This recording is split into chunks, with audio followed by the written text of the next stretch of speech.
所有各地的莲友们，大家好，阿弥陀佛。我第二章跟各位大家介绍，我们净土中古时候的大德，他苦口婆心的劝导我们。他说：“一向称名号，一向就是我们要朝一个方向走啊！你要看到佛的方向，佛要用名号来救度你，你要朝他那个方向一向。”就非常虔诚，很精进。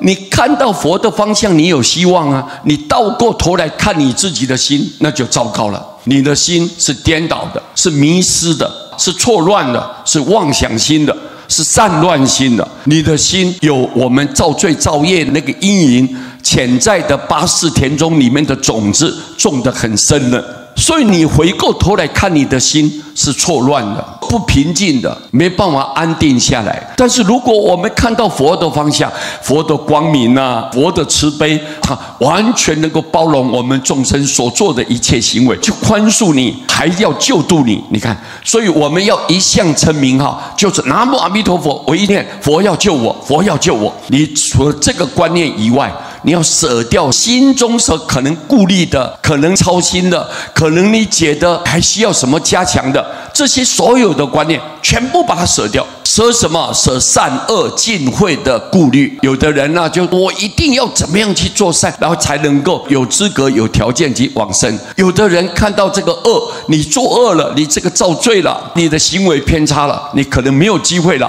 我们就把它放弃了。你看这个古大德告诉我们，把这个善跟恶，你是清净的心，还是你肮脏的念头，这些的顾虑全部都把它舍掉。你舍掉这些，才不会有这种散乱杂乱的心态，你才没有这些干扰。还要舍掉什么呢？信疑迷悟的执着。你这个人到底信不信呢？有时候我们一看，哎呀，你好肤浅哦，没有善根哦，为什么连一点信都没有？叫你好好念佛，你都不接受。我们说这个人跟佛没有什么缘，像这种观念，我们经常会发生。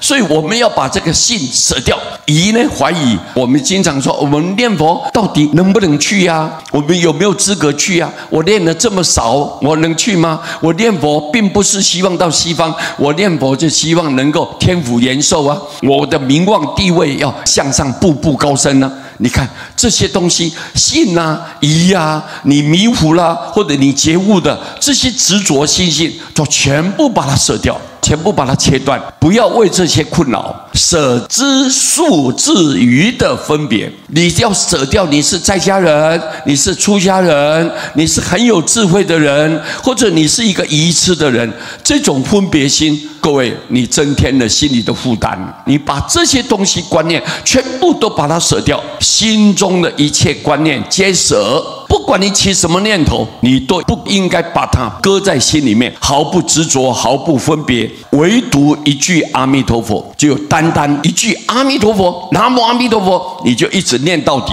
从现在欢喜我也念阿弥陀佛，不开心我也念阿弥陀佛，我在工作我也是念阿弥陀佛，我在工作之余比较清闲的时候，我也是念阿弥陀佛。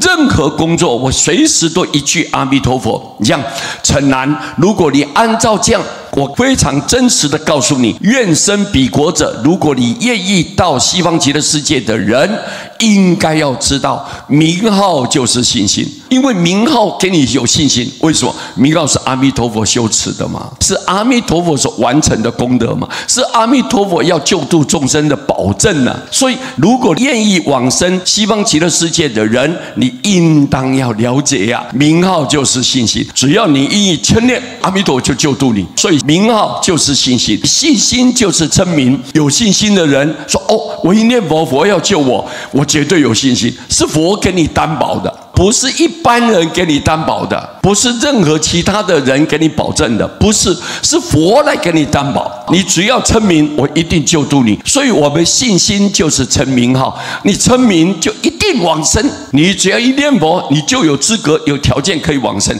而且没有任何阻碍的。虽然我过去怎样又是怎样，但是佛永远不嫌弃你的。包括你是恶道的众生，你在地狱道，你在恶鬼道，你是畜生道的众生，这个是造业无量无边的，罪业是无穷无尽的。但是佛永远不嫌弃你，只要你念佛，我一定救度你。所以给我们众生太大的方便，二方面是希望给我们大家一个非常好的保证。所以各位，你看这一章很重要，各位对不对？各位听明白没有？你们把心中的所有一些疑惑，你可能一些担忧，可能有一些顾虑，全部把它放掉。我叫念佛，我一定往生的。这样，如果你懂这句话，紧紧的抓住，各位，未来我们在西方见面。谢谢大家，阿弥陀佛。